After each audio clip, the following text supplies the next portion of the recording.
বৃহত্তর কারবার জগৎ শেঠের সাথে এই রাজবাড়ির রাজাদের চলত। এইটা জল আপনারা দেখছেন, এই জল ছিল না, এখানে পায়ে হেঁটে যেতে পারত। 1780 থেকে 82 সালে পথ তৈরি হয়েছিল, জলটা প্রবেশ করে গেছিলো 1845 সালে, কারণ মারাত্মক ফ্ল্যাটে ভাগীরথীর গতিপথটাই ঘুরে গেছিলো আপনার। তাতে সিরাজের হিরাজের এবং জগৎসের বাড়ি গঙ্গায় তলিয়ে যায়, এদের পথ দিয়ে জল প্রবেশ করে যোগাযোগ হয়ে গেছে, এটা কানেক্টেড।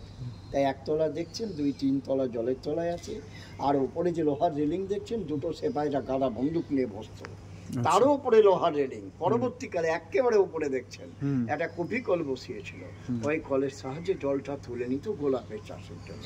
এখানে ভাই অ্যাক্সিডেন্ট হয়, আমরা কাউকে নামতে দিই না, বিশেষ করে ছোট বাচ্চারা দৌড়ে গেলে শ্যাওলা পড়ে থাকে তো, স্লিপ করে অনেক দূর চলে যায়, একদম জল টল খেয়ে নেয়, বড়রাও পড়ে, সেই জন্য রাজারা গেটে তালা দিয়েছিলেন, কাউকে নামতে দেয় না, প্রতিদিন অ্যাক্সিডেন্ট হয়। আচ্ছা, এই দিকে